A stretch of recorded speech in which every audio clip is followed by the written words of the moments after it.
Tonight, we will be talking with some of our friends who do organizing in the city of Atlanta and some of our journalists who we follow and get our news from about where Atlanta's at and where we want to go in the future.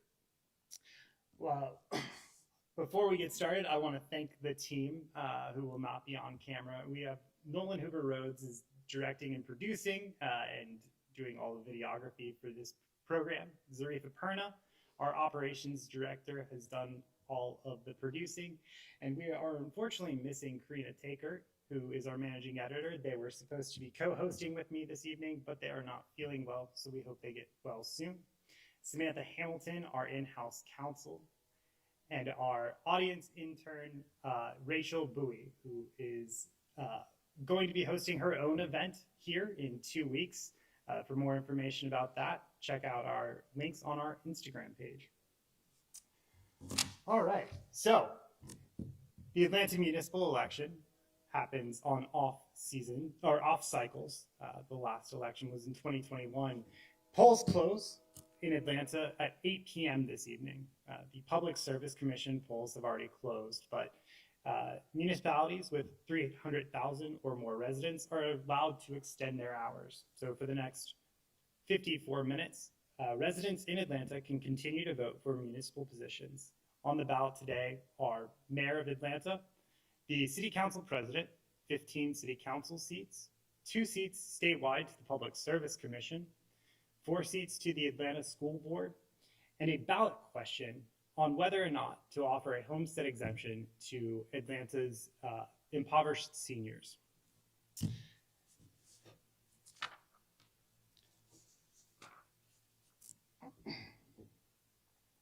We'll go ahead and get started tonight with Alessandro Marazzi-Sassoon. Alessandro has been covering Atlanta for Atlanta Civic Circle. He's been live blogging all day with election updates and has done fantastic work around the City Council and the Public Service Commission. So.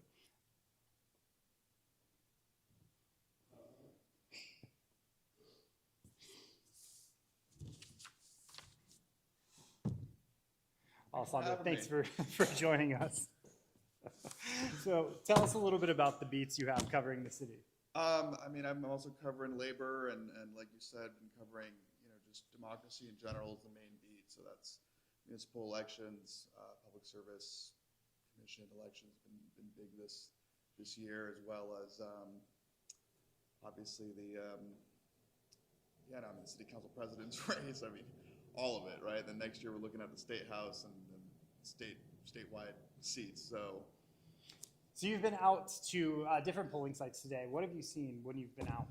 I mean, a lot of enthusiasm from younger voters for sure. I mean, definitely the east side of the city has big turnout. Districts 5 and 6, I think, have a lot of turnout today.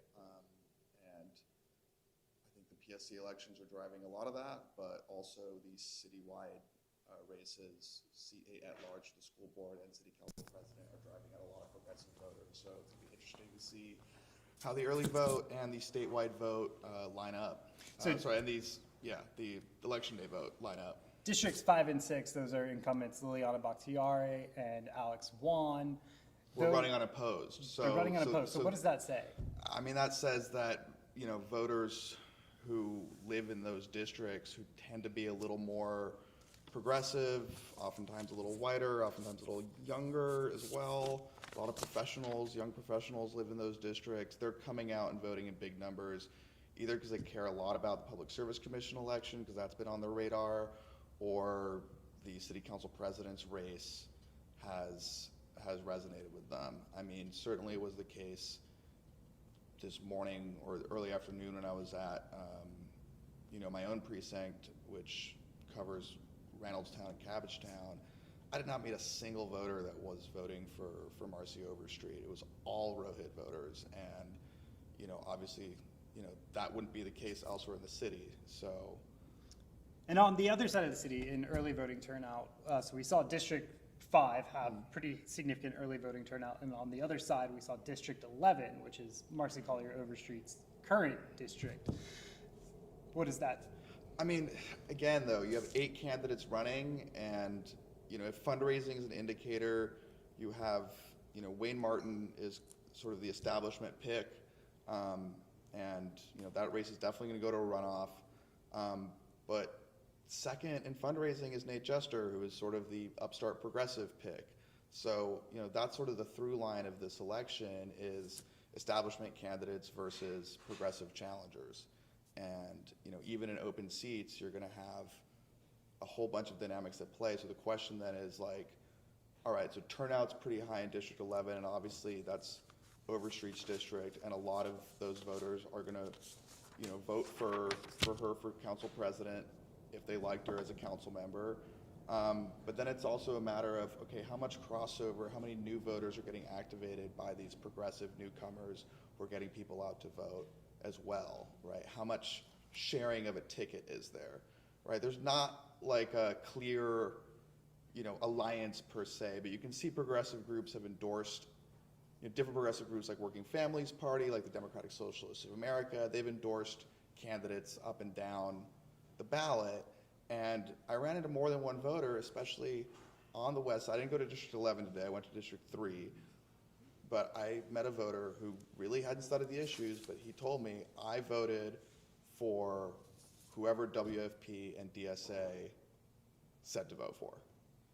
So those endorsements from Working Families Party and the Democratic Socialists of America had an impact from what I think for younger voters especially. And I think, I saw Rohit Malhotra posted a funny Instagram reel last night where he went to laughing school and he called himself Timu Zoran. I think there's going to be a Zoran Mamdani effect. I didn't see here. That. I think the DSA is proving that they have staying power. The fact that District 2 is the #1 district for early voting turnout says a lot. And I think it says a lot about the organizing power of the DSA. They have boots on the ground. They've been relentlessly knocking on doors. And, we should remember that Kelsey was the campaign manager for Gabriel Sanchez, who upset Terry Nolowitz to win his state house seat in Smyrna. So the first Democratic Socialist to elected in the state, win a seat in the Georgia General Assembly. Yeah. So you did some coverage of District 3. Yeah. Earlier this year. What did you see in that race between the incumbent Byron Amos and Perrin Bostick, the challenger? Yeah, I think the main message I was getting from voters who were interested in voting for somebody new was, the main criticism they were putting towards the incumbent was maybe a lack of responsiveness, a lack of attentiveness, a certain level of inaccessibility, which is, I think, a common complaint that people have towards City Hall and city politics, is that it is inaccessible. It feels difficult to engage with. City Hall meetings are in the middle of the day. City services are not obvious to access. There are so many programs, if you click on the city's website, you end up kind of like in a endless loop of clicking links and there's no clear contact information sometimes. So I think that's, not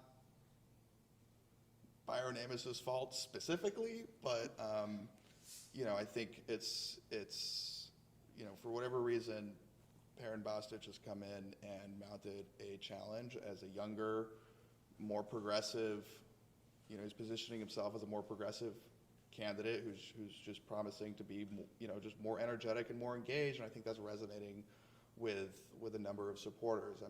It's hard to say. Challenges to incumbents, as you probably know, are not the most common thing in this city, and they don't often succeed. We certainly see that in the mayoral race, where Andre Dickens is almost certainly going to win this evening, while he has several challengers on the ballot. They have not fundraised, and as far as I can tell, not done much campaigning. Some people are taking Vegas odds on Kalshi, so... I don't think I'll take those odds, but Atlanta has a habit, particularly in the mayoral race, of re-electing incumbents when they come up for office. I think the last mayor who did not win re-election was Sam Massel, who lost to Maynard Jackson in, I believe it was 73. So we are looking at Atlanta's first black mayor. Atlanta's first black mayor, yes. And Sam Massel being the last white mayor of Atlanta for the past 52 years. but every incumbent who has run since then has won re-election. Or not run. Or not That's run, basically yes. it, right? We had one-term mayor in the last 2 decades who just didn't. Yes, Keisha Lance Bottoms, Yeah. yes.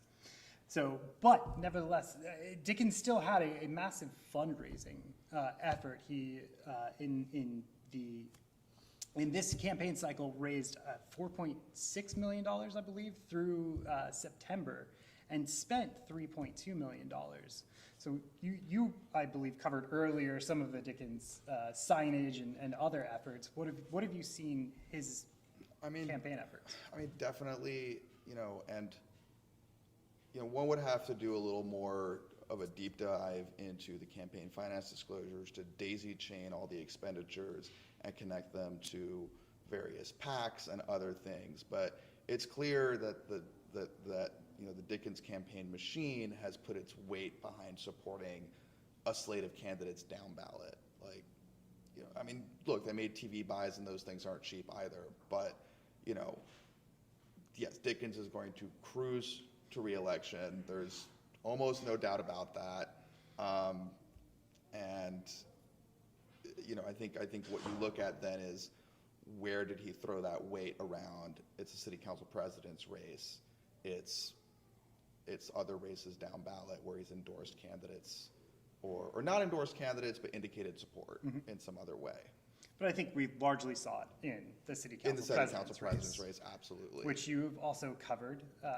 Yes. The challenger Rohit Malhotra and District 11 council member Marcy Collier Overstreet. And I should offer a disclaimer here. I was a 2024 fellow for the Center for Civic Innovation, which is the organization that Rohit was the executive director of.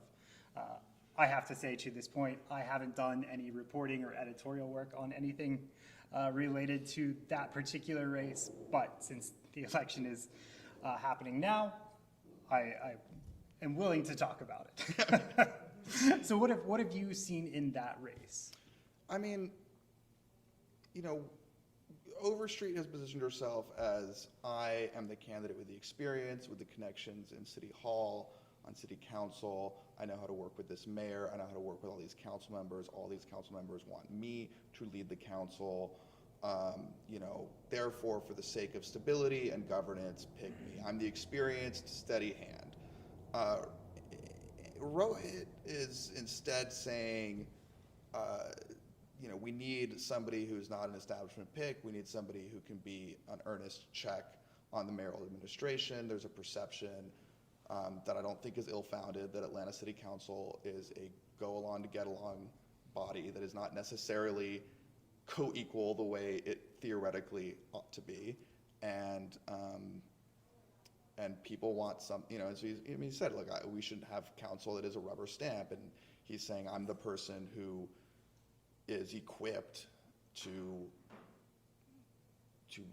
have the conversations that are necessary, steer council in a direction of actually being more accountability focused and working with the mayor in that sort of, if there's some opposition and some tension between the legislative and executive branches, perhaps better things can happen, right? That's sort of the guiding philosophy of checks and balances. Look, Malhotra, in charge of the Center for Civic Innovation, has been, has put his fingers in every policy aspect of the city for years, has been an active participant in public comment. I have to imagine on some level he was sick of sitting on the sidelines and asking council to do things and presenting them with data, and has decided, well, maybe I should do something about it. So, he's also presenting a very different vision of what city council president can be, right? And the city council president, is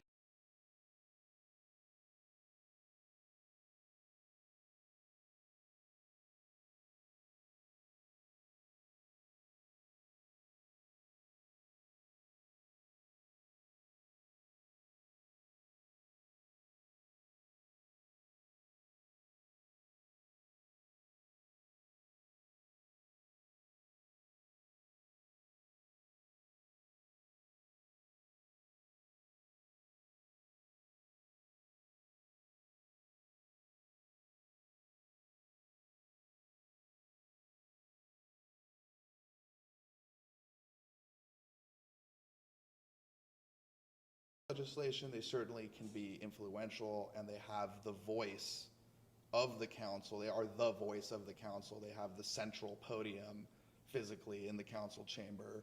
And so he's very much saying we can do more with this position, and I will do more with this position. And Overstreet has said, you know, you're out of line. This is not what the council president is supposed to do.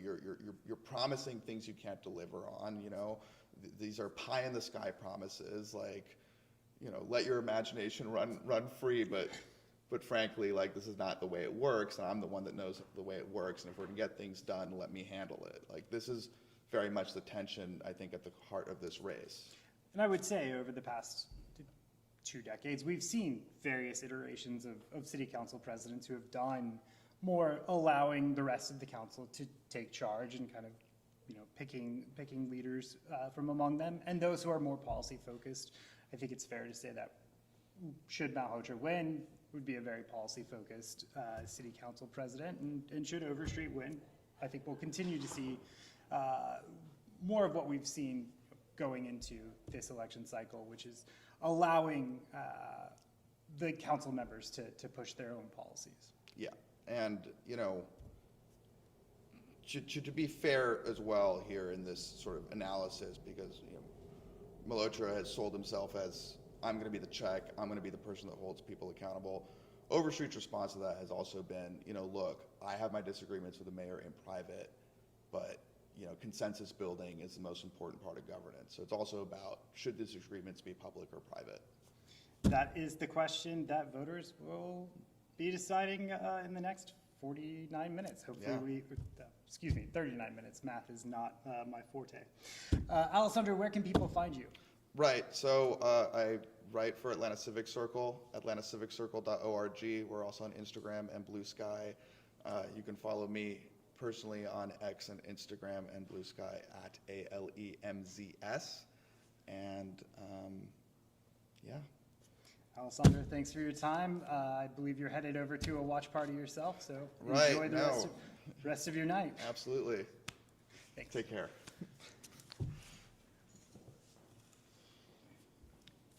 Transportation and the Georgia Public Service Commission have been 2 of the other driving influences of the past election cycle.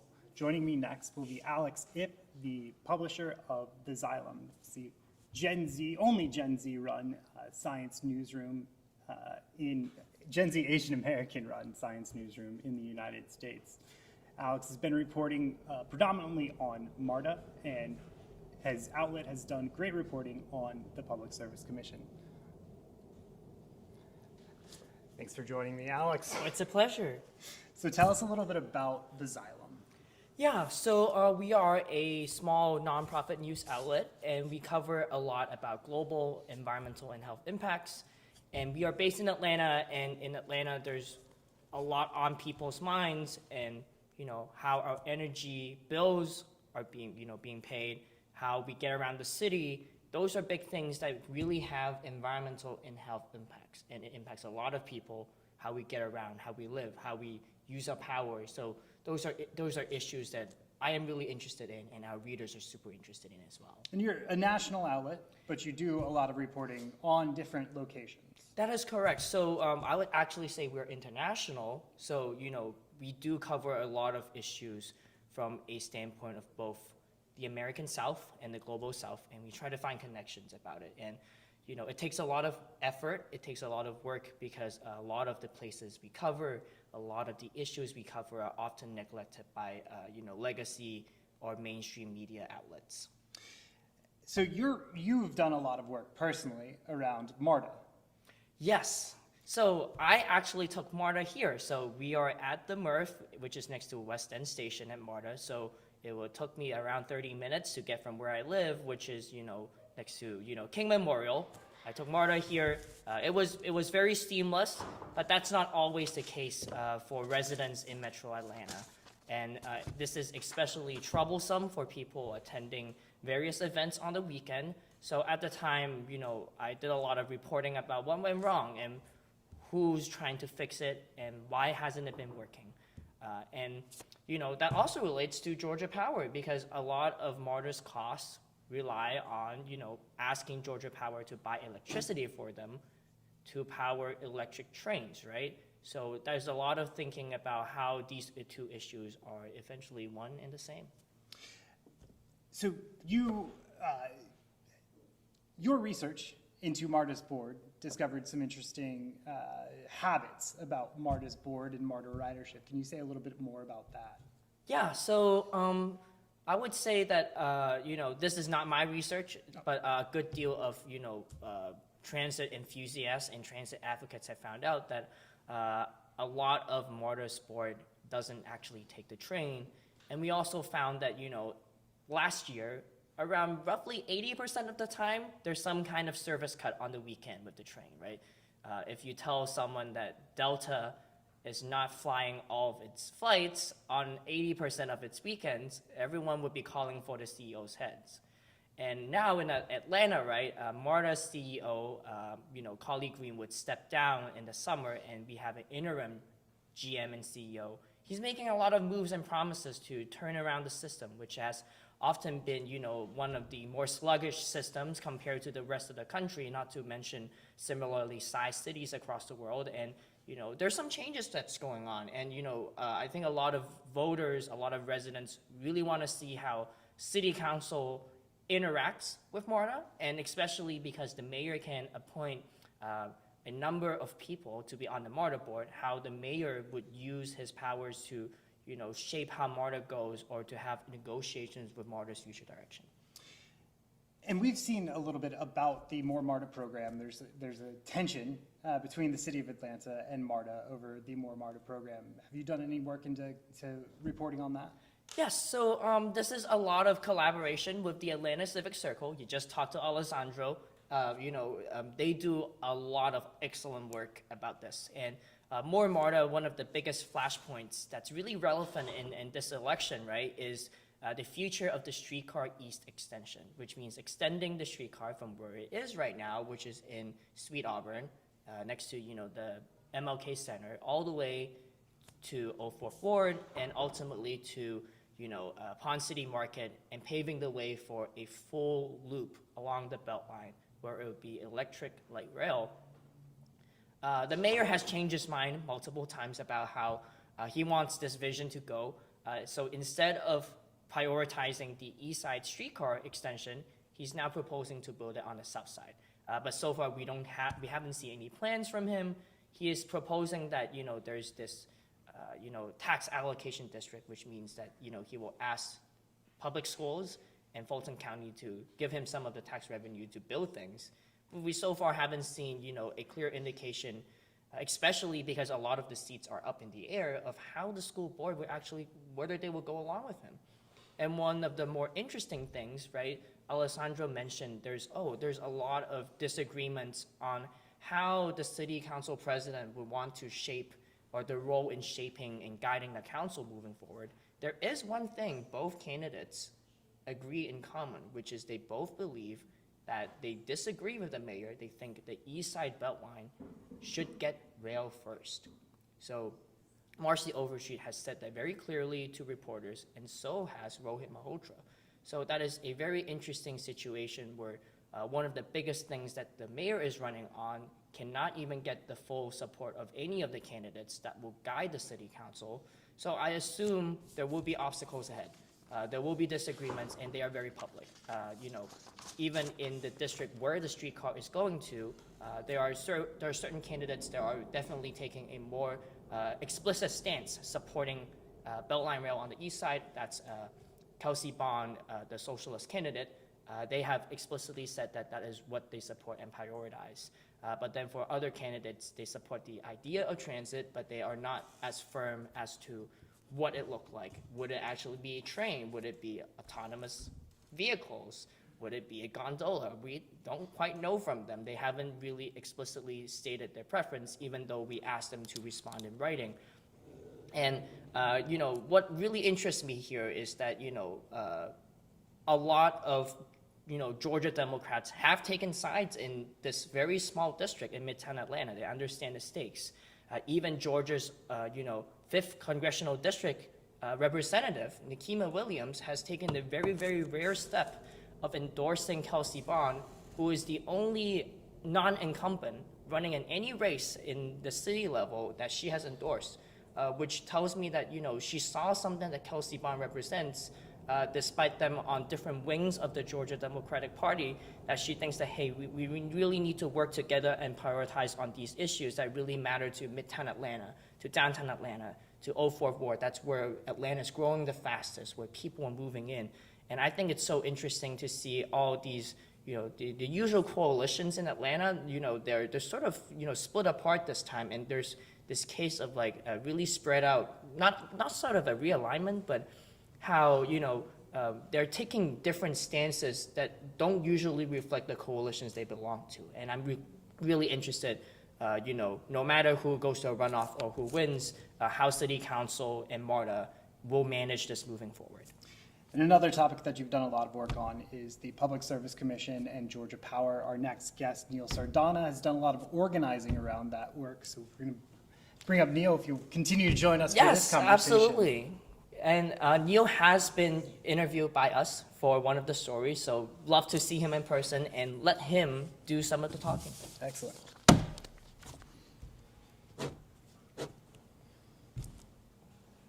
Appreciate you having me. Yeah, Neil, thank you so much for joining us. Glad to be here.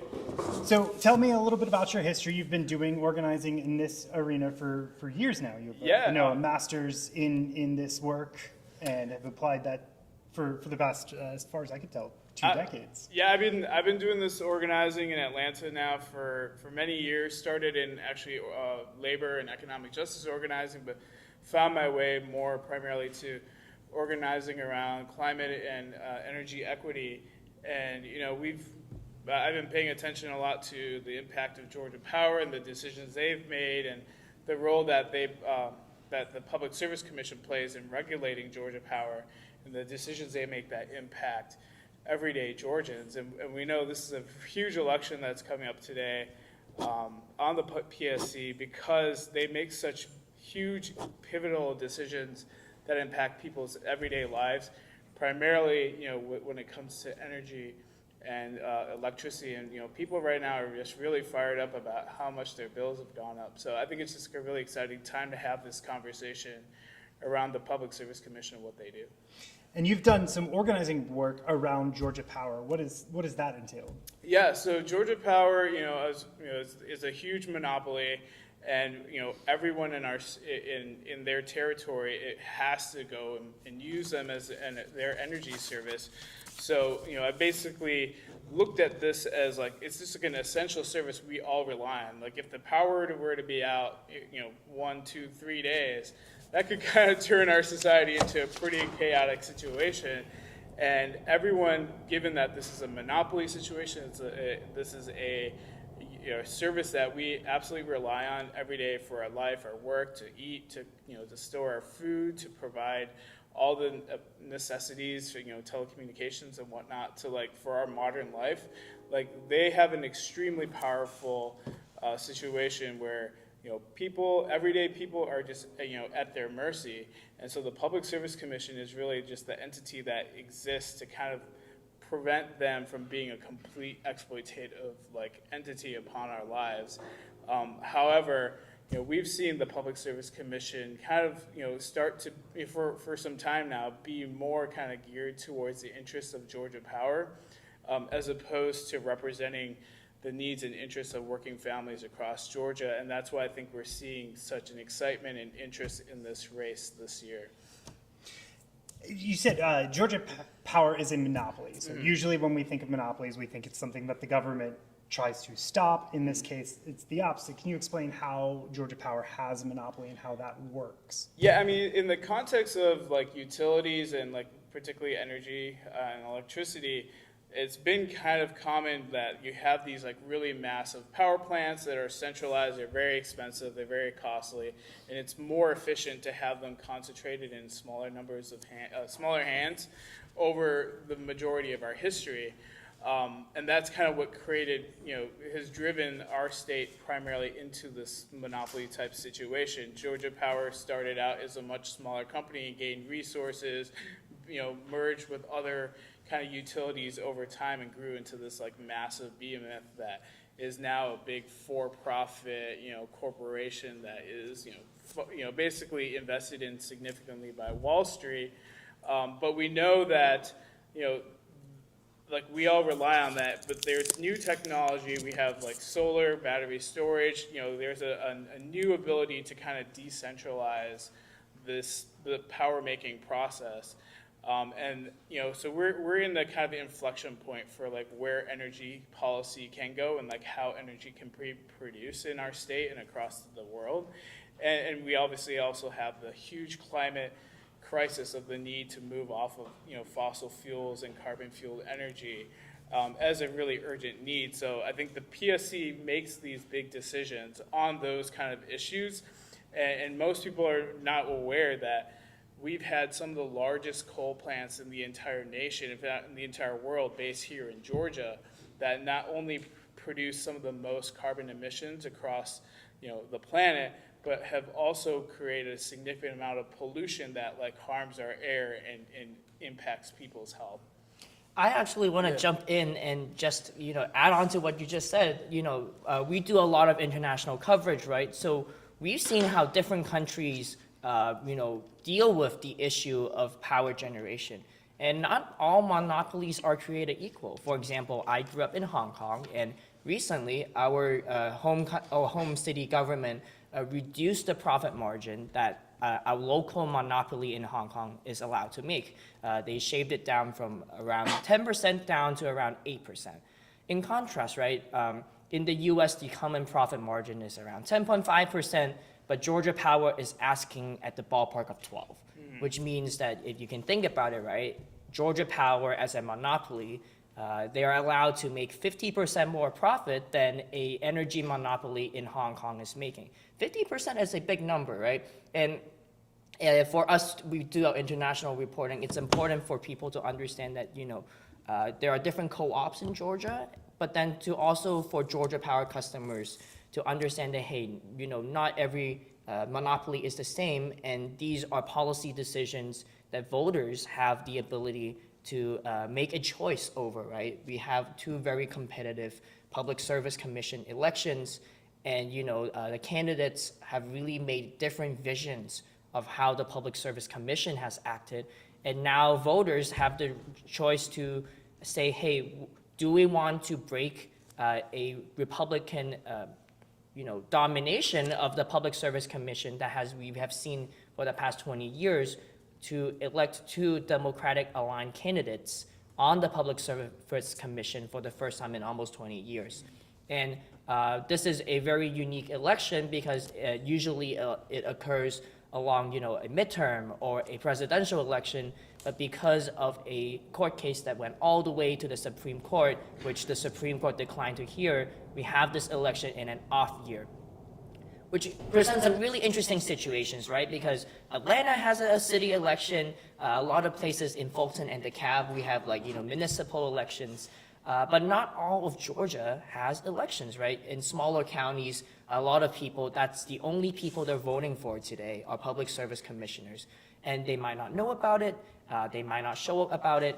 And so, the Center for Civic Innovation and Atlanta Civic Circle had some really good data about turnout. And we've seen some really drastically low turnout compared to most elections that we usually see in the state of Georgia. So because people come out and to vote for mayor and city council means that Atlanta has a bigger bargaining power in this election, the number so far seems a resounding yes. More than half of the people who turn out to vote are within metro Atlanta counties that have voted for Joe Biden, for Kamala Harris. That is very different from what usually the composition of the electorate is. We're thinking, as far as we're looking at, maybe 35% of the electorate is black. And usually the goal for Democratic organizers is to aim for 30% black, which is a huge, huge overperformance of getting black turnout. How does that affect the results? We will find out in approximately starting in 30 minutes. And I would say one other thing too, I think the rates that have been gone up, especially due to the record profits that the current Public Service Commission has established for Georgia Power, has caused basically, a storm of outrage across the entire state. And we're seeing, from my experience, I'm seeing Republicans, Independents, Democrats, all extremely outraged at where their power bills have gone in terms of costs. And many of those are looking to hold the current Public Service Commission accountable to that reality.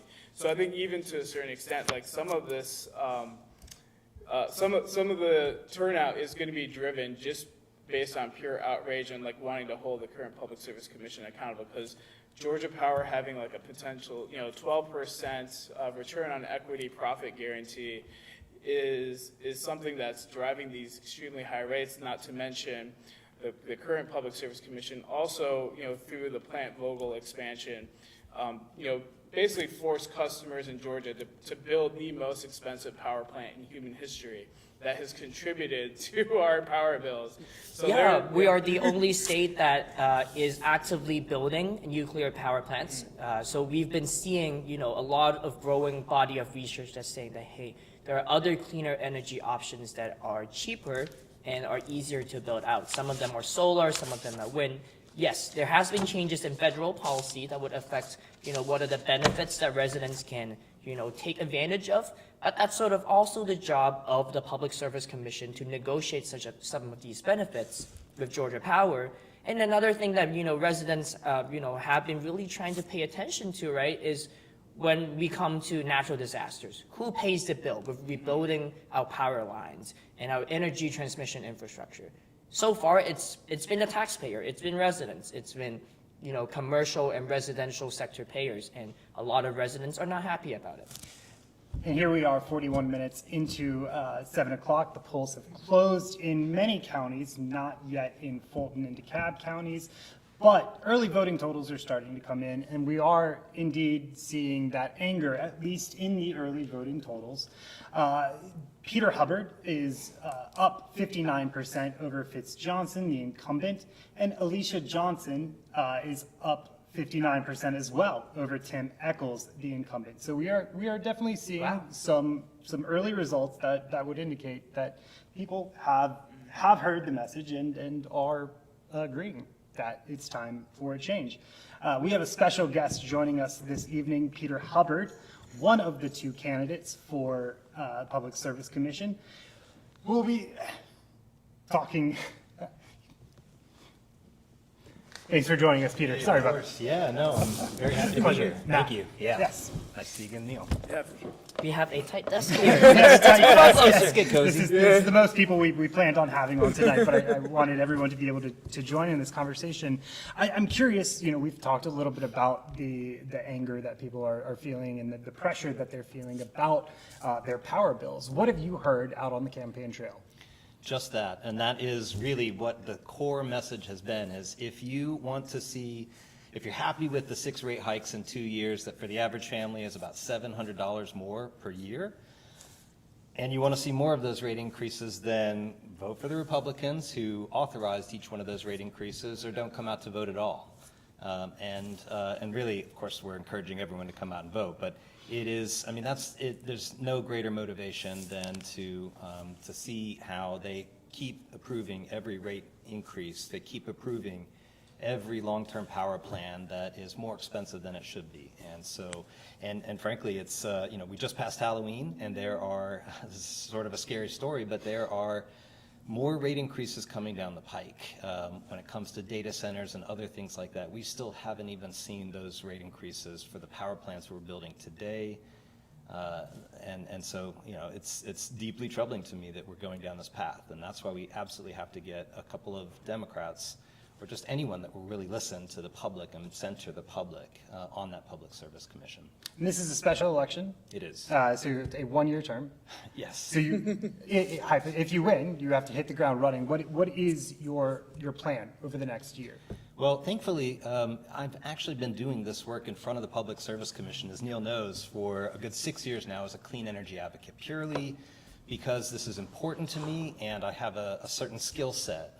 I've actually run the very models that Georgia Power Company uses, so I deeply understand how they put their thumb on the scale to go with the more expensive and lucrative for their shareholders option. So what I plan to do is not wait until the next triennial integrated resource plan, but use the resources, the staff, the model, all of that to put forward my own power plan.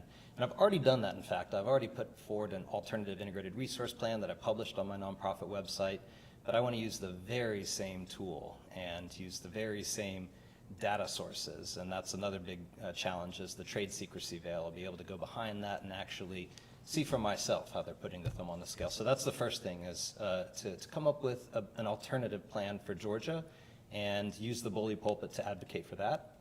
I also, I heard you talking about that nearly 12% return on equity.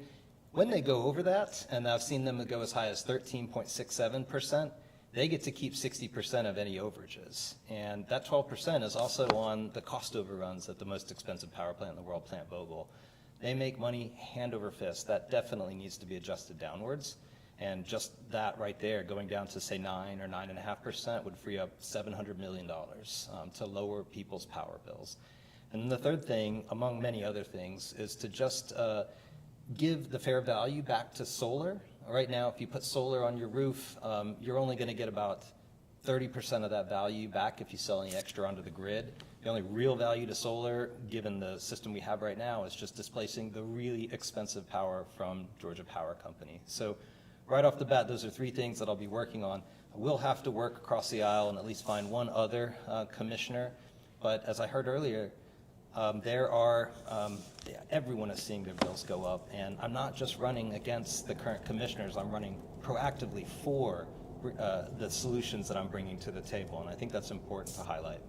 And before I turn over to Neil and Alex to ask questions, you mentioned the integrated resource plan. That's not something that most people are going to be familiar with, so I'm going to ask you, in your most general terms, explain, because it is a critical part of the Public Service Commission. Yeah, I think it really boils down to the Public Service Commission does a number of things, but the key thing that they do is they regulate how much we pay on our power bills directly if you're a Georgia Power Company customer, and indirectly if you purchase your power from an electric membership corporation, which is nonprofit, or from your city.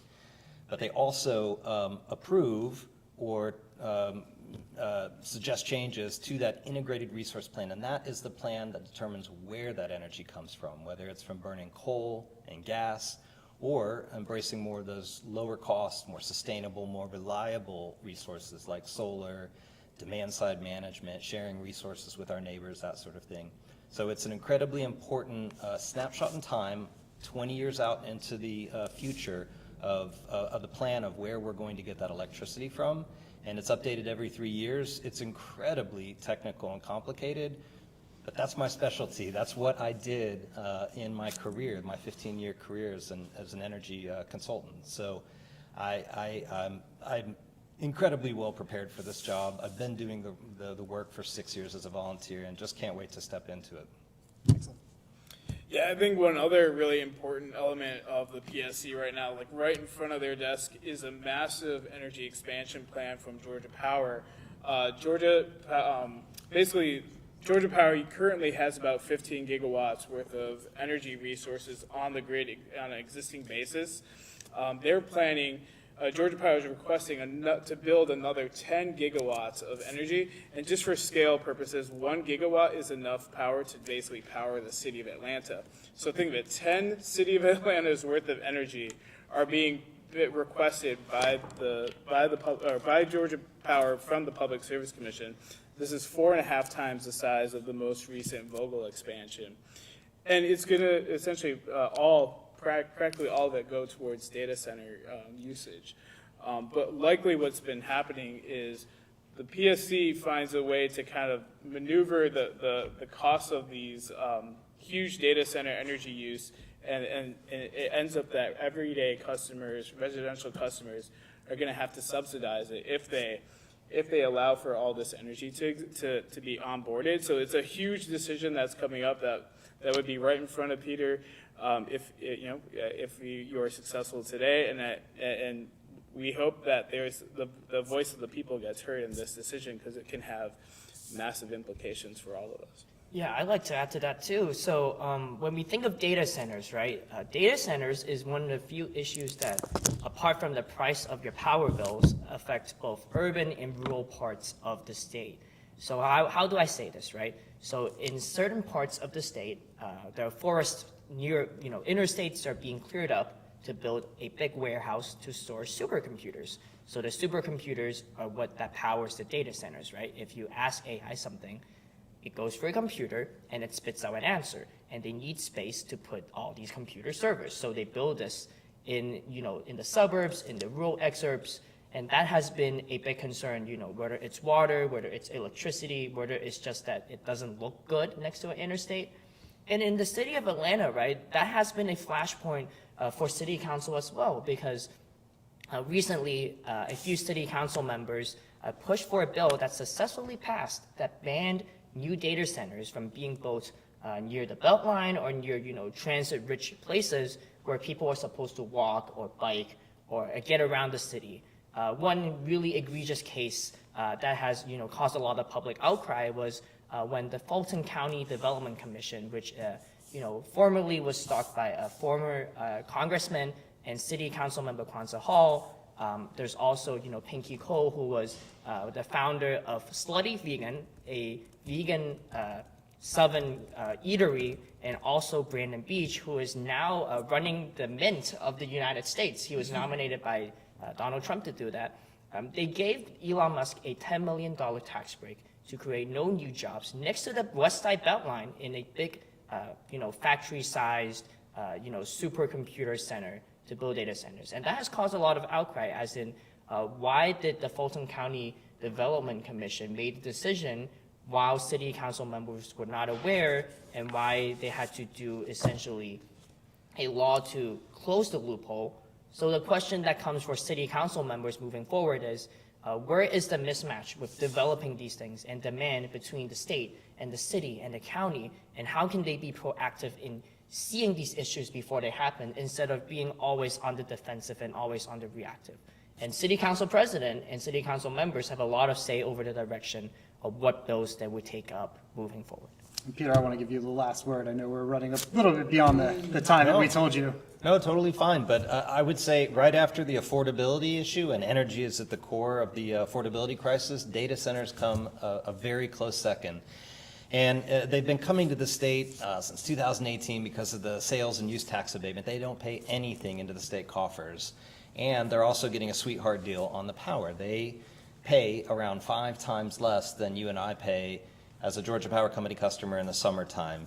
And so it's that sweetheart deal, the tax abatements, and that's why they're coming here. Now, if we're proactive, as you said, which I intend to be, then what we can do is anticipate these things. We can ask these data centers to pay their fair share, not just on the infrastructure that we have right now, but also on what was being mentioned, what's being built for them right now. And in fact, these are deep-pocketed, private equity-owned data centers. They can pay their fair share. And frankly, if they did, and there are some good uses to data centers, they can be used to find novel medicines and do health diagnostics from afar. So they're not all bad, but we need to make sure them pay their fair share.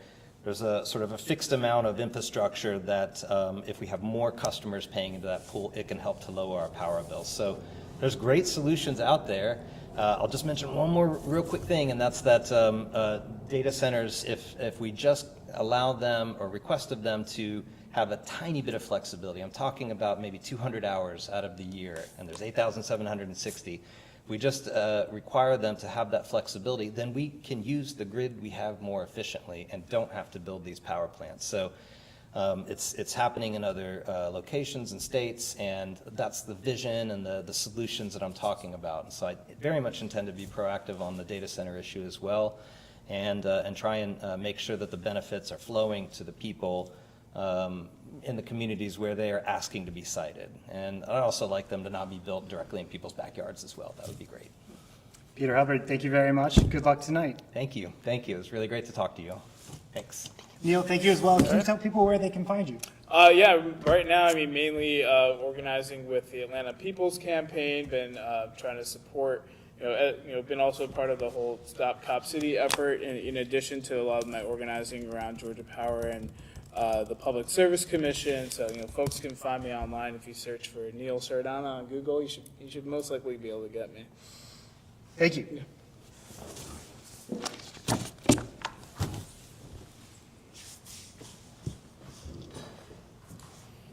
In addition to energy and transportation, public safety is always one of the top concerns in our voting amongst Atlantans when it comes to voting. Our next guest on tonight is a journalist who's been covering public safety in Atlanta for the past 5 years now. Yeah. Madeline Thigpen, who's covering the public safety beat with Yes. capital B Atlanta. Madeline, how are you doing tonight? I'm great. How are you? I'm doing well. This is our Yeah. first time, so Yeah. we're having a good time. Running a little bit over, so thank you for your Yeah, patience. this is very cool. So tell us a little bit about covering the public safety beat in Atlanta. What does that entail? Yeah, so I mean, I do primarily focus on Fulton County. Atlanta's obviously in both, but it's a lot about Fulton County Jail. A lot of residents may have family members there. They have experience with Fulton County Jail. It is, as I'm sure everybody knows, not a great place to be. And so, policing, incarceration, just public safety in general. But then there are also the, other side of public safety, housing, education, healthcare, things like that, that I think I'm hearing a lot from residents that is something that they want to be focused on more as a part of, public safety policy. So a more holistic view Yes. of public safety. Yeah. What races are you watching tonight on your beat? Yeah, I mean, so on my beat, I would definitely say city council president. I think that's going to be a big one, just to see sort of how the city is feeling about, the way things have been going, whether or not people want to, stick with, not an incumbent, but somebody who's been in council for a long time, or go to a new person that's running. And I think, mayor we pretty much know how that race is going to go. But I think it'll just be interesting to see those numbers come in. And then some of the other races I'm looking at, definitely District 11. I know that's a pretty crowded field, so it might be going to a runoff. But yeah, I think city council president is definitely going to be one that really shows, how the people of Atlanta are feeling about the current moment, and how city government is meeting that moment. And when it comes to the city council, there is an important decision coming up over the next year, the Fulton County jail lease. Yeah. So how tonight plays out, will that have an effect on how the jail lease progresses? Yeah, so I mean, the mayor has said in the past that he does not plan to allow the county to continue that lease. It's supposed to come to an end in December 2026. And so, right now Fulton County is using around 400, but they have the capacity for they have leased about 500 beds in the Atlanta City Detention Center. And so, with all of the troubles that Fulton County Jail has had, we've seen that transfer over to the Atlanta City Detention Center. There have been at least 2 deaths in that facility, and, people are not happy about that. Not only does that mean that the city is, liable for those sorts of things, but nobody wants to think about, their city's jail, being a place that people are dying, people are being mistreated. And so, coming up, we will have to see how the city council decides to handle that situation. There are no, county races right now, but I have heard from county commissioners that they think that, that lease might be something that could try to be extended, or they want to buy that jail. And so, very much depending on who is on council will determine, what the future of ACDC is, whether it stays in the hands of the city of Atlanta, transferred to the community center that it was supposed to become, or if it ultimately goes into the hands of Fulton County. So the community center, can you say a little bit Yeah. more about that? Some of it has come to fruition, but not the entire plan. What Yeah. developed there, and how did we get from point A, Yeah. which was to have an alternative to public Yeah. safety, to where we are now, which is kind of a little bit of both. Yeah, I mean, I think people, especially when Mayor Dickens first got elected, because he was the council member that had introduced that legislation, they thought that, you know, that process would be moving forward pretty quickly. That isn't really what has happened, as we all know, this lease. But we have seen the diversion center that is opened earlier this year. And I think, you know, something that I'm hearing a lot from people is that the issues with Fulton County Jail, yes, they need to be addressed, but most of the people that are in that jail are coming from City of Atlanta arrests. And so part of fixing that issue would be having just fewer people put in that jail. And one major way to, you know, solve that is by using the diversion center more. And so, you know, the chief of police, he reports directly to the mayor. So if the mayor or if city council members put pressure on the mayor can determine or tell the chief of police, you know, we need more of these quote unquote lower level arrests being taken to the diversion center. This community center, I believe it was called the John Lewis Center, was the idea. Yes. It was supposed to, you know, it was supposed to have therapy, it was supposed to have, you know, counseling services, just wraparound services that people who find themselves in and out of the justice system really need. And so, you know, the goal is to not just have fewer cases, not just have fewer people incarcerated, but to holistically meet the needs of our community. So, you know, we haven't seen that promise, you know, fully come to fruition yet, but I think in the next few years, especially depending on what the results are from tonight's election, that is a possibility. And what are you watching over the next year? Yeah, I mean, I think especially this lease with the Fulton County Jail with ACDC is going to be a major issue over the next year. The sheriff's office has never been able to like fully house enough or house the amount of beds that they have in the jail. And so when I interviewed the sheriff, he talked about maybe having some City of Atlanta Department of Corrections officers staffing the Fulton County part of the jail. So I think, you know, as this election, as these results come in, as we see, you know, who's going to be sitting in these seats, that is something that would have a major impact, not just on the Department of Corrections, but also just like the budget that they need for the year, things like that. In this last budget cycle, we already saw that because of the lease, they, you know, have needed more money than they have in the past. And so that is going to be something that is going to be on the desks of every single council member.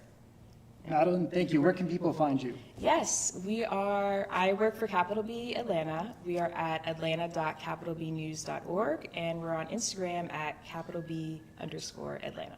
Madeline, thank you very much. Thank you.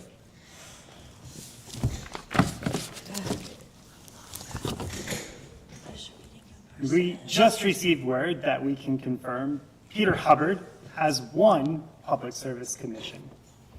Hello, it's me again. So we have some news, and this is from Decision Desk HQ. So there are multiple companies that do election forecasting. They collect, numbers of votes from all the precincts, from big counties, small counties, and they try to run this model to have a sense of which candidates are ahead and when they can call an election. And in this case, what we're seeing is that Peter Hubbard and Alicia Johnson are both going to be the first Democrats to win a statewide election in 20 years. That is a big change. Remember that John Ossoff and Raphael Warnock are federal elections, which means they go to Washington, D.C. to represent our state, while Peter Hubbard and Alicia Johnson will be staying in Atlanta to represent us. We are seeing some truly astounding results. If I might, show you some things, right? There's Morgan County, which is, east of Atlanta, south of Athens. It voted 73% for Trump, and Peter Hubbard flipped that county, which is something I have never seen before. And so are counties, across East Georgia, across the Georgia-South Carolina border, along the Georgia-Alabama border, along the Georgia-Florida border. There are counties that both Peter Hubbard and Alicia Johnson has flipped that have traditionally voted for Donald Trump and Republican candidates for the past decades. In places like Augusta, right? Peter Hubbard has got 85% of the vote with 95% of the numbers in. That's a huge overperformance with what Kamala Harris did, what Joe Biden did, and even what our two senators have done. This is a weird election where there's really low turnout, and it seems like Democrats or candidates who were upset with how Republican incumbents have performed for them have turned out in droves, and they have really, really showed that they wanted a different direction with how the state is managing its power consumption, managing its power bills, its clean energy commitments, and also with its broader utility engagements. So, that is a resounding victory for Peter Hubbard. I want to say that, not all votes are counted. Atlanta, the polls just closed 2 minutes ago, but, it is quite a significant victory for both of them, because before the polls have been closed in Atlanta, decision makers are able to call the race for them. We'll keep an eye on that as we continue to go, and I sort of expect the winning margin to keep going higher as we start counting more populous counties like Fulton County or DeKalb County. But, I was not expecting this result, to be honest. We've seen a lot of competitive elections in Georgia in the past, 4 or 5 years, right? Back in 2020, in the presidential election, it was decided by 17,000 votes. And this is going to be possibly a 20% win or a 30% win. That is something we haven't seen in a long time in Georgia. The margins have shrunk a little bit from the 59% they were before, so they're sitting at about 9%. And both candidates have about the same number of votes between Alicia Johnson and Peter Hubbard. We are going to cut to a break right now, and we'll be back in just a few minutes.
Local news is a public good. Like sidewalks.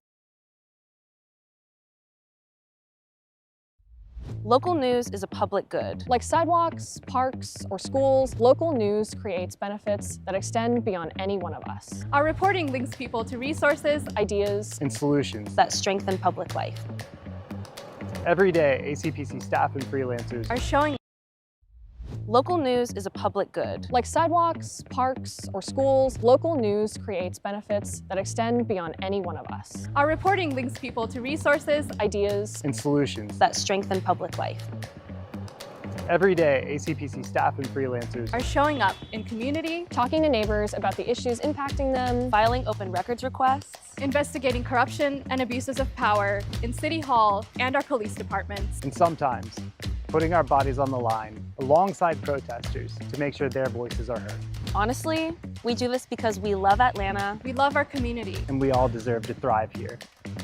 For too long, powerful people, corporations, And for-profit newsrooms have been pulling the strings and controlling the narrative to shape our collective lives as Atlantans. But Atlanta is resilient. As your local newsroom, we've had the opportunity to publish stories about people who are tracking ICE, Community organizations building innovative approaches to public safety, unhoused Atlantans fighting to transform the city's housing policy, And the people who risk their lives for a more just and equitable future. and our commitment to you is that we will keep exposing the power structures that stand in the way of that future. So today, we are asking you to make a commitment to us. By becoming a monthly donor, you will help us continue building our newsroom so we can keep providing this essential public good. From now through December 31st, every dollar donated to ACPC will be doubled through our partners at Newsmatch. We have an ambitious goal. Over the next 2 months, we need your help to raise $12,000. Follow the link in our bio to become a monthly donor and ask at least one other person to do the same. Share this video to your story. Call your neighbor. Send a carrier pigeon. We need everybody.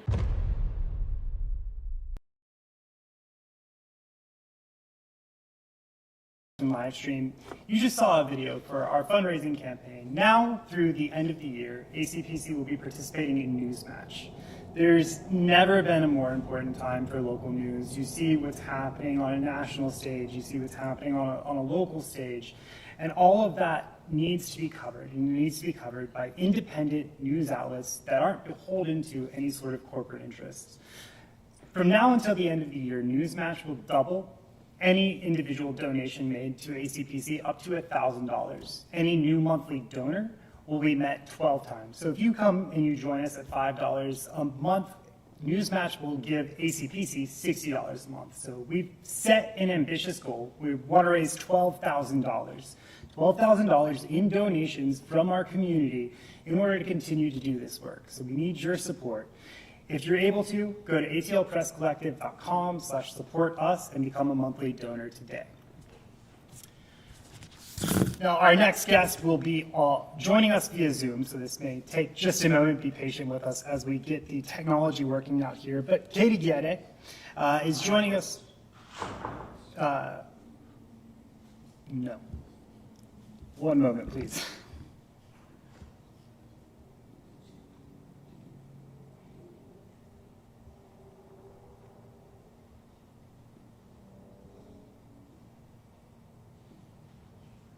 Okay. Mary was in here too. Well, our next guest, Katie Guede, is with the Union of Southern Service Workers. She's a 12-year employee of Waffle House and has been working to organize Waffle House workers here in Atlanta and around the metro area.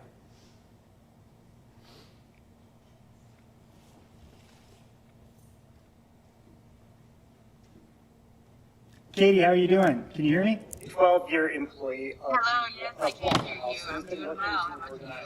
I am doing well as well. Sorry, let me quit out of something real quick. So how long have you been organizing with the Union of Southern Service Workers? I have been with the Union of Southern Service Workers for about 2 years now, so not very long, but definitely a very impactful 2 years. And prior to that, had you had any experience in labor organizing? I had not. You know, I had a background like a lot of people in the South. I grew up being taught and believing that unions were bad. So it really took me doing my own research and getting my own education before I really realized that no, unions are what we need to protect us out here. And what brought that change on? I became a mom. You know, that changes a lot of things. Beforehand, I wasn't really paying a lot of attention to how I was being treated at work, you know, what the corporations were really doing, all of the things. But when you bring a child into the world, you really start to think about the future and what they're going to be coming up in and what they're going to be left with at the end of it. And what we're dealing with right now is not the future that I want to leave for my son. So we have to stand up and stand together and do something to create that future. And what sort of organizing has the USSW done with Waffle House employees over the past 2 years that you've been working with them? You know, there have been a lot of things. A lot of the workers are coming forward and really, you know, expressing the same issues. We all are tired of wage theft. We need better security. We need decent pay so that we can live dignified lives. And that's exactly what USSW has been doing. They really get out into the community and find out what these needs are. We have been putting forth petitions. We have been doing actions, picket lines, and strikes at the stores to really let people know that this is what's going on and we're ready for a change, and we're not stopping until we get that change. And have you done organizing work primarily in Atlanta or in other areas of the metro? It is Atlanta, but it's really the South in general. You know, USSW, we believe if you change the South, you change the nation. So it hasn't just been in Atlanta. It's been North Carolina, South Carolina, Alabama, really everywhere. But the efforts in Atlanta have really brought everything together. And we have seen some wins because of it. How's the response been from Waffle House Corporate? You know, we don't hear a lot from them unless they're putting something forth as their own idea. But we know from our end that the only reason these changes are being made is because we are standing out and we are letting people know that these things are even happening. So I know that corporate is not very happy, but hopefully we can all come to an understanding. We can finally get that seat at the table so that we can meet in the middle. And what are you expecting over the next year in terms of organizing? Yeah, I really hope that this movement grows even more. You know, just in, like I said, the scape of 2 years, there has already been so much growth and so many things that have happened. But in order to create this future that we're wanting, there has to be a lot more growth. So I'm hoping that the word gets out there even more, that we can grow our numbers, we can grow our support, we can grow these actions to even bigger things so we can really see these changes. How can people support that growth? Oh, there's a lot of ways. You know, and right now with everything that's going on, it's the perfect time for people to stand up and join in the movement. You can join actions that are happening all the time. There's meetings that USSW for sure does every month that you can join in. You can become an active member, going to the meetings, going to the actions, and really having a hands-on part in the changes that you want to see. Or if you're too busy or, you know, have a lot going on or things that you don't really want to be on the front lines, we also have an option where you can become a solidarity member. So you're supporting the union and your funds are going to the causes and the changes that you want to see. And have you seen a big growth in solidarity members over the past, since the beginning of the year? We have seen an uprise in that. And I hope that it grows even more. But, you know, really the more voices we have out there on the line, the better we are. So either way, everything helps. But yeah, those numbers are definitely growing, and it's just so exciting to see. It's exciting to watch from our end. Caitlin, where can people find you? So we are all over social media, Facebook. I believe it's the Union of Southern Service Workers, but our big main one is Instagram. You can find us at Raise Up the South. We do a lot of political education and a lot of things on there, so definitely go check us out. Raise Up the South. Thank you so much. I hope you have a great rest of your night. Thank you for having me as well. We have some early vote totals coming in so far. Right now in the city council president race, Rohit Malhotra is coming in at 43% of the vote. Marcy Collier Overstreet is ahead at 50% of the vote. These are still early voting totals. None of the precincts have done their complete reporting, so those numbers may change. What we are looking at is in District 2, Kelsey Bond is ahead early on with 63% of the vote. We heard it is likely, or possible, I should say, that Kelsey Bond will not have to go to a runoff. Of course, at Georgia, you need 50% of the vote plus one in order to not go to a runoff. So typically with larger races, like we're seeing in District 2 or in District 11, they go to runoffs. But Kelsey, if she stays in, or they stay, I'm sorry, in the lead that they're in right now, it is likely that they will avoid going to a runoff. Our next guest tonight has been organizing in Atlanta for decades now and has worked largely over the past year with the Justice for Cornelius Taylor Coalition. It's a mouthful, forgive me. Tim Franzen.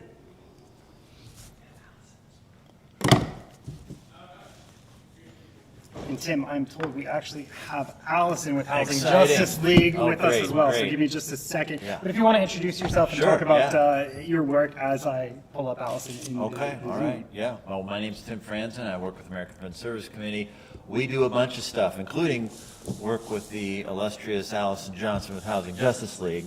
But I think I'm here to talk a little bit about the Justice for Cornelius Taylor Coalition, which we also partner with Allison and the Housing Justice League, which was a project that was launched after the tragic killing of an unhoused man just days before the King holiday.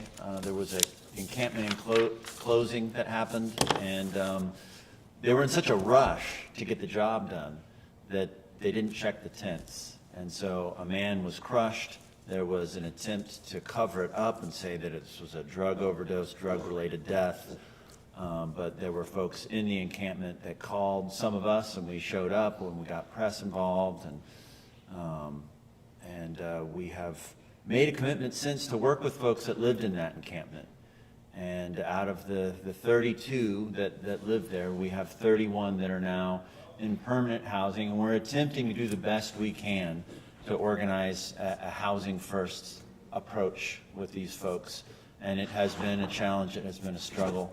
And we've also been doing a ton of leadership development with some of these folks, and so it's been a very exciting project. I could go on, but I know we don't have a lot of time.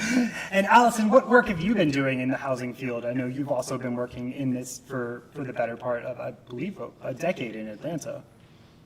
Longer. Yeah, not longer. Actually, just a little under a decade, but I do have the privilege of working with Tim, who has just been amazing and a real mentor for me to really teach me how to organize real communities. But yeah, so we do a lot of work around housing, anti-displacement, urban development projects, all these things. So yeah, lots of work in there, really under the umbrella of anti-displacement. So yeah, and particularly right now, our focus is around poor folks, particularly those that are renters. And you had an initiative today. You were offering rides to the polls. Did you see a big turnout for that? We did, and it's the luck of the draw. We just took a couple of people over off of Boulevard to get into the apartment complexes. As you know, there's so much going on in the city, so we're kind of playing whack-a-mole at the moment. But we just had a day and a half to get folks organized to get them over to the polls. So all in all, we were able to get about 32 people to the polls. But more importantly, we were able to really talk about, our housing initiatives and what was, and also really get to listen and hear what was happening inside of those buildings with people. So yeah, we hope that this is, going to be something that takes us over the line tonight. Excellent. And so I wanted to bring you both on. So as Tim mentioned earlier this year, a city employee ran over Cornelius Taylor with a piece of construction equipment. In the year since then, or almost a year now since then, the mayor has launched a task force, which I believe both of you were a part of at least for a time. And then the city has released its Downtown Rising or Atlanta Rising plan to house the 400 or so people who the city says are living on the streets of downtown Atlanta before the World Cup. Now, you had mentioned housing first. I want to leave this open to either one of you to answer. Can you explain to our viewers a little bit about what housing first is? Allison, you want to take it? Do you want me to take that? I mean, I'll go and you jump in. Well, when we think about housing first, we're thinking about people's material conditions, particularly when it pertains to folks being housed. We know that there are other issues or challenges that people have when it comes to them securing housing, but housing insecurity not only impacts the individual that's on the street, it's impactful to the entire family. And Atlanta has never had an approach to housing first. And we want to make sure, and we're working to really make sure that this is something that not the city just doesn't take on, but other people really understand what it means to house people, and then those wraparound services come into play. But I think for us, the real work actually begins with understanding, listening to folks. That compassion must be there, and the passion to continue to work with people so they evolve, and they do understand that that the city must be able to create a pathway for housing first. And I just added that to break it down is basically the concept of housing first means that it's this idea that you can a person can take care of all the other issues that they may have going on when they're put into housing first. The wraparound services start immediately. And this is something that some folks in the city say that they're actually doing, but it's very clear. I mean, Allison and I have had a peek behind the curtain. It is not happening. We are seeing this same old vicious cycle of clearing an encampment, not having real housing to put people into, so folks get pushed into these temporary, high barrier shelters that require them to leave at 6 in the morning, get in line at 6 at night to maybe get a spot. And so they end up getting cleared from this community that they're living in, and they're back on the street, and a day or two later, looking or starting another encampment or looking for another encampment to be a part of, more desperate with less, having lost their property. And so it's this vicious cycle that Atlanta has stayed committed to. It's not only cruel, but it's extremely expensive. It costs over $100,000 per unhoused person.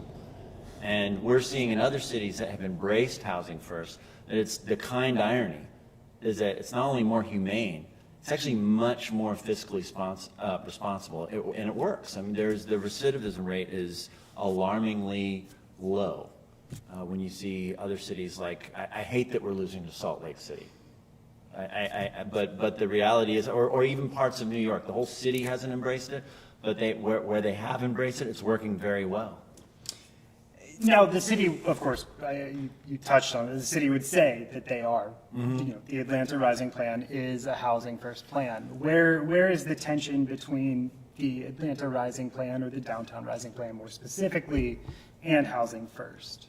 Yeah, I mean, one, they just don't have enough units to meet the demand. And one of the things that as a coalition that we've said is that if you're going to clear an encampment, you must, we're not here saying, hey, we want more encampments, right? We would like to see everybody in those encampments get good, stable housing and wraparound services. What we are saying is that you cannot clear an encampment without having permanent housing for everybody there and immediate wraparound services. What we've been told by the city, by service providers, is that our folks down at Old Wheat Street got the red carpet. And if that's the case, then we are miles away from housing first. What we saw is a timeline that felt very forced. When we brought a busload of folks to Welcome House, they didn't have beds for 14 of them, so we had to house them ourselves. Those that they did have beds for, there was no wraparound services. They had no case manager. They didn't even post a job posting for that position. They just hired a case manager, like it was 6 weeks after these people were in there. And so, you know, we lost a lot of folks that were in Welcome House back to the streets because they didn't have any supportive wraparound services. Now, we're still working with those folks and trying to connect. We're committed to continue to work with these folks. But what Atlanta is calling wraparound services is, you know, it's lipstick on a pig. It is the lipstick. And to explain to our viewers who may not be aware, so earlier this year, after the old Wheat Street encampment in Edgewood was cleared, people returned, and your organizations worked with, I believe it was 28 residents to begin with. Yeah, it ended up being 31, and the city basically said, we're going to clear this encampment whether you like it or not. And so because we had been working with these folks for months and months and months, we said, let us work with these folks. Give us these units. We'll bring our own bus.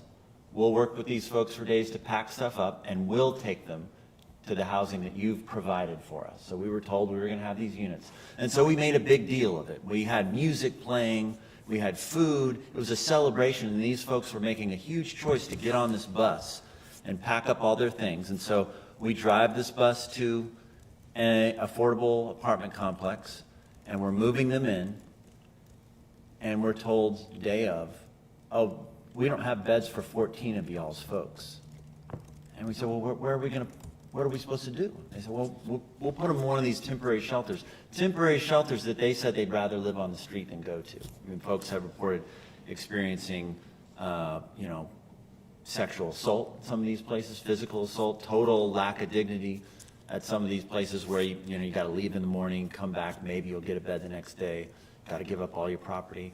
And so we had a choice to let these people go back to the street or house them ourselves. We housed them ourselves, some of them for 6 weeks. One of them we're still housing. And it was a daily negotiation to get each one of them. We finally have every single one of them into housing where they have a key.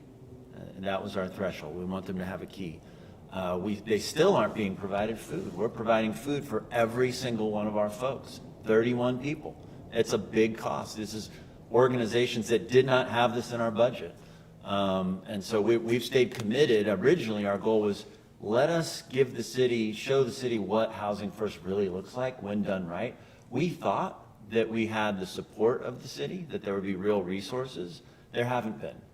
But we made a promise to people that live down there, that are still living in trauma, having had their friend killed, not really by a city employee, but by the city's really terrible policy. I think we should be real about that. This guy that was driving it, he was being yelled at by somebody, to hurry up and get this job done. That wind is bad policy, and that's what killed Cornelius Taylor. And that's what we're saying as a coalition needs to change. Not what the city says. They're saying we're just going to wear infrared goggles, so we'll see people inside the tent before we roll over them. We say let's change the policies that led to prioritizing clearing this encampment with no real alternatives for these folks to go, instead of prioritizing long-term solutions that are fiscally responsible and humane at the same time. It's possible other people are doing it, and we can too. Housing First policies have come up in the Trump administration. It's one of the few things that Trump has directly identified as a targeted approach or concept that the White House will not fund. Allison, your organization does work advocating for policy in both the municipal and state level. How have you seen, or have you yet seen, the pressure from the White House play out when it comes to the implementation of housing policy? Well, actually, no, we haven't seen it play out here, particularly in Georgia. I think if we'd seen that play out, then there would have been some movement within the State House. We have a $16 billion surplus. None of that surplus is dedicated to a housing trust, a state housing trust fund. I haven't seen that trickle down at all. And I'm not too sure about what's Trump's, I haven't heard about what President Trump's plan is for housing. What we do understand is that HUD is experiencing an astronomical amount of cuts to their programs. And what that's in turn going to do is really hurt the people that we work with, and particularly those who are receiving portable vouchers. Already, it's unimaginable to have a voucher in Atlanta and try to find a place for your family to live in when no one wants to rent to folks who are on, who receive a portable Section 8 voucher. So we, if there are policies that are positive, that are going to help families remain sustainable, safe in their communities, we're happy to support that at a national, local, and state level, but that just simply hasn't happened yet. And what can people do with the uncertainty that's happening at really every level of government? What can people do to support a growth in housing? Yeah, so the first thing people can do is they can really join Housing Justice League, where they can really learn and figure out how we work in communities and work with people who are at the margins. We have a tenant working group. We also have a policy working group. We now have a tenant hotline where people can call who are experiencing issues with their landlords or evictions, or people just want to learn how to organize. Because right now, although we are centered, we center housing, but those intersections of health, education, jobs, wages are really as important as housing is right now. So, you can join us on every third Tuesday of the month. We have a mass meeting where people come and learn how to plug themselves into the work. But right now, we have something that's called an affordable housing policy packet that we are going to be working on, which does include how do we have housing first with wraparound services for our unsheltered community. And we have also some policies that we're going to be working on at the state level for the 26th legislative session. So we're asking for people to help plug into that work in the policy working group. That's where you're going to see a lot of focus between now and in the first quarter of 2026. So, we're really going to be digging in. We have an overarching goal where we really want to lift the ban on rent control. So we are organizing and working, and it's taken us a while to really get into those communities that are smaller and rural. But this issue doesn't just exist in Atlanta, it exists in all regions and all corners of the state. And so we want people to plug into that Georgia for All coalition, where we are going to be doing you're going to be hearing a lot more about the Georgia for All rent stabilization, where we're going to be asking the state to lift the ban on rent control. And notably, that it is the state who has the control over rent control. Absolutely. In other states, it is municipalities. There's been a lot of confusion over that I've heard in public comment. The City of Atlanta government can suggest it or request it, but it is the Georgia State Legislature, the Georgia General Assembly, that, as you said. Yeah, but there's so many stair steps to that. Again, that is the chandelier for us. There are so many other things that are going to help make that happen. So we're going to be working on that, but we also want to really continue to increase tenant protections in the state of Georgia. Tim, anything to add where people can plug in over the next year? I would piggyback on what Allison said. The policy package that Housing Justice League is pushing includes the Justice for Cornelius Taylor demands. The only thing that I would add is every Wednesday we do a food drive for our folks at Old Wheat Street. It's at 12 o'clock noon at the American Friends Service Community building. You could just Google AFSC Atlanta, Google Tim Franzen. My phone number is going to come up, emails are going to come up. Contact me. I'm an easy guy to find.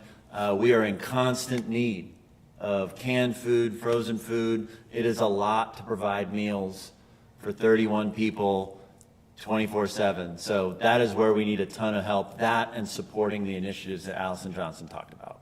Great. Allison, where can people find you? People can find us at www.housingjusticeleague.org.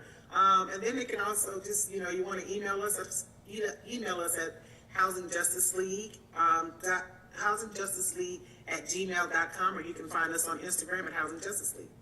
And Tim? You can find me at AmericanFriends Service Committee.org, T. Franzen at AFSC.org.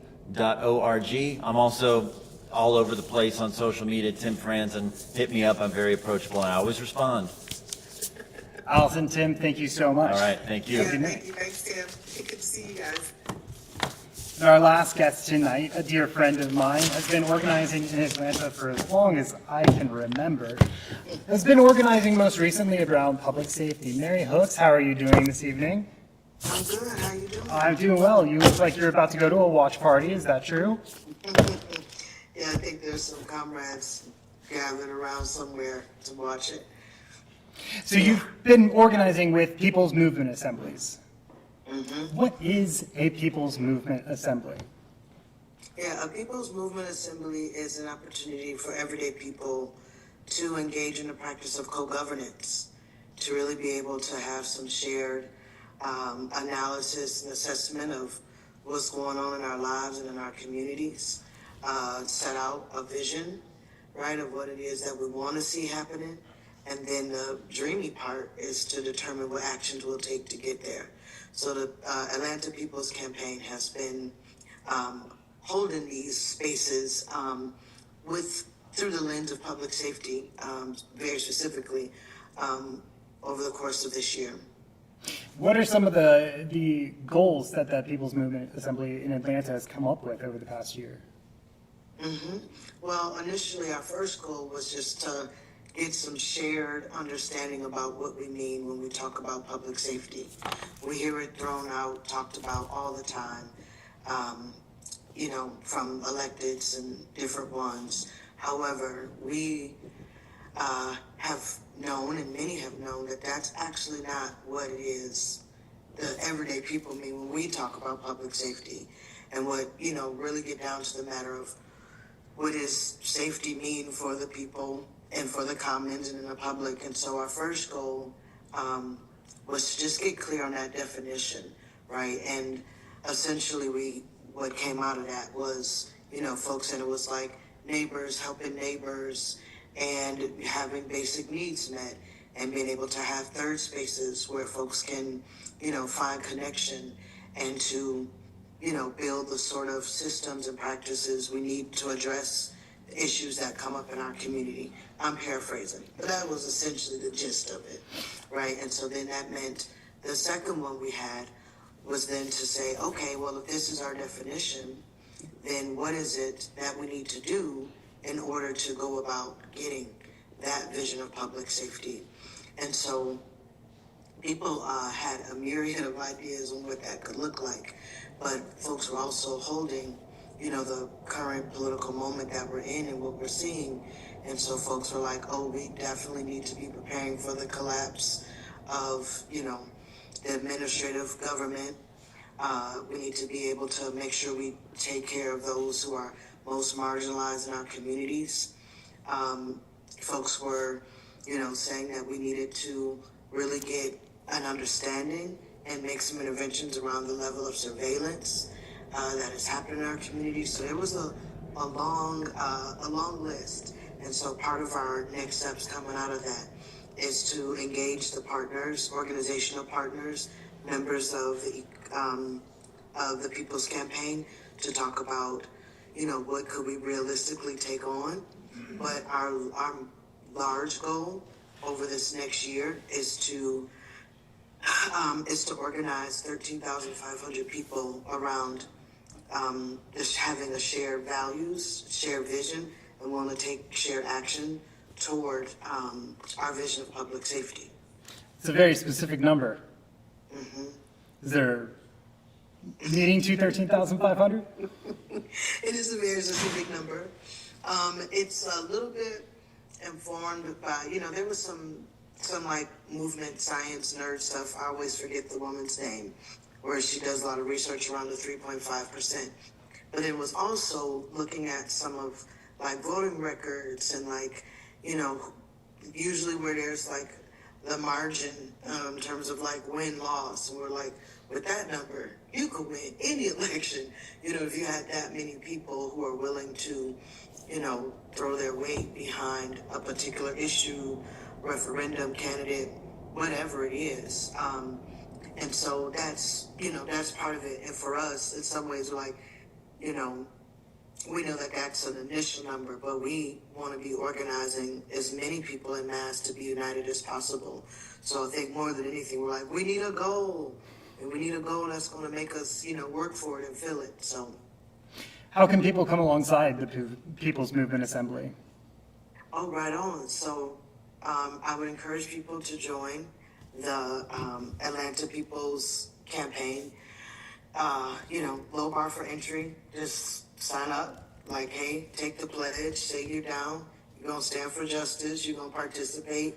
And that you're willing to contribute time, talent, in service to the work that we do. We'll be having our next People's Assembly in March.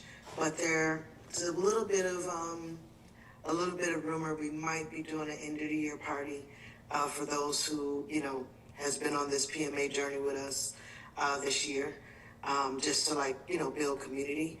And so I would encourage people to follow us on social media. That's where we do a lot of our communications. That's at the ATL People's Campaign.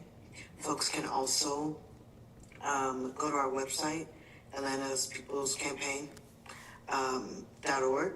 and that's where folks can find out more information, sign up to get our communications and invitations and all the fun things to get involved. Mary, thank you so much for your time. I hope you enjoy the rest of your evening, and I will see you soon. Thank you, friend. Bye now. All right, with our last few minutes here, I believe Alex Ip has some more updates for us.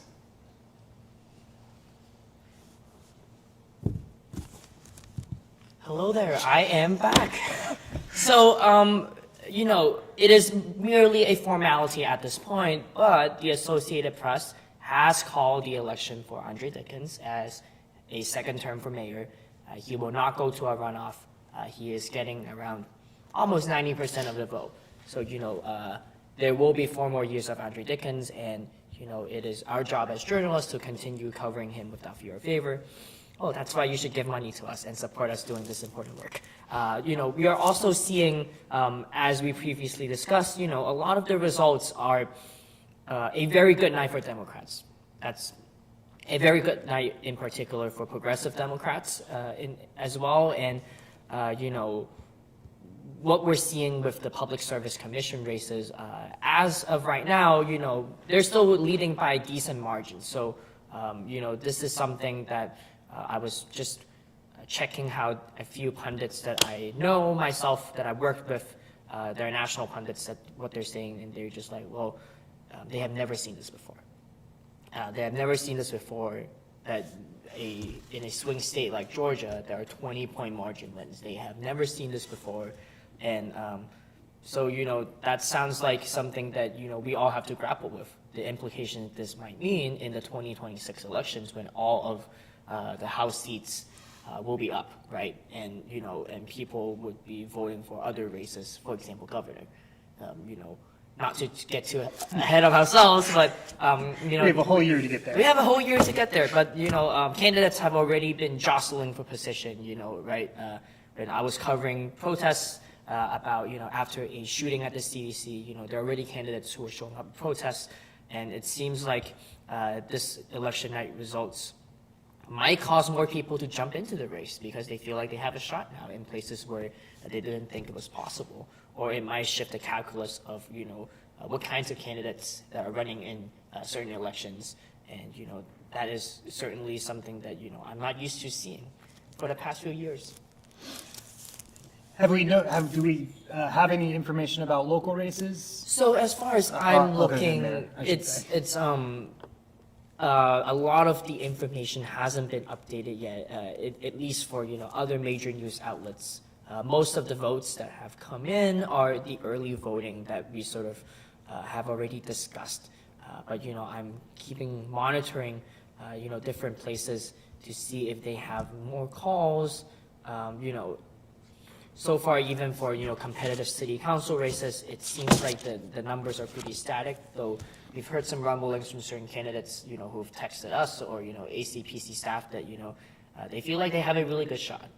But, I would hold on to calling this and announcing it live to you because we want to make sure that, all the votes have come in and, we can really be really, really confident about making a decision about like who wins I or think who makes it's it runoff. safe to say that we have a long night ahead of us before we really know how some of these races are going to turn out. Oh yeah, and remember, there is still runoffs that are happening in Atlanta, and not in Georgia anymore for the statewide races, but in Atlanta, there's certainly going to be some runoffs that are happening. So be sure to make sure that you are eligible to vote, find your voting precincts, and make a plan to vote either early or in person.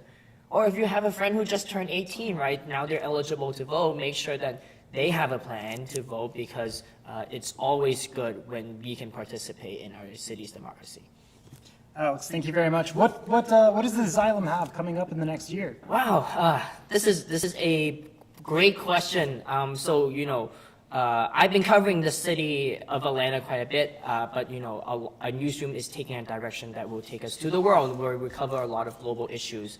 We are the headquarters of the CDC. We are the headquarters of the Carter Center. We have a lot of smart people who have ideas about how global public health should work, how global climate change should be tackled, and now they're in a very uncertain spot.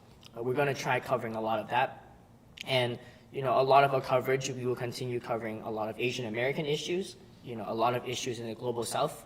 That's what we're really excited about, and ACPC is part of Newsmatch, and we are part of Newsmatch as well, and we were very fortunate that we have a couple donors jump in, so instead of just getting double match, we have a quadruple match, which means someone gives $1 to us, we will receive $4. So this is the best time of the year to support independent journalism, and we would love to collaborate with all independent news outlets based in Atlanta, based in Georgia, and the world.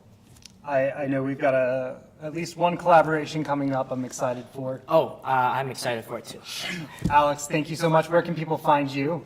Oh, you can find me on Blue Sky at alexip718.com. That's also my website. You can also find us at the Xylom. It's THEXYLOM. Probably that's going to be on the screen right now. And you can find us on Instagram, on Blue Sky, or if you're a text person, you can find us on WhatsApp, and you can get text updates with our news stories. Thank you very much, Alex. It's my pleasure. That's going to be all for us tonight. I want to remind you that Newsmatch runs through the end of the year. You can donate to ACPC at atlpresscollective.com/support us.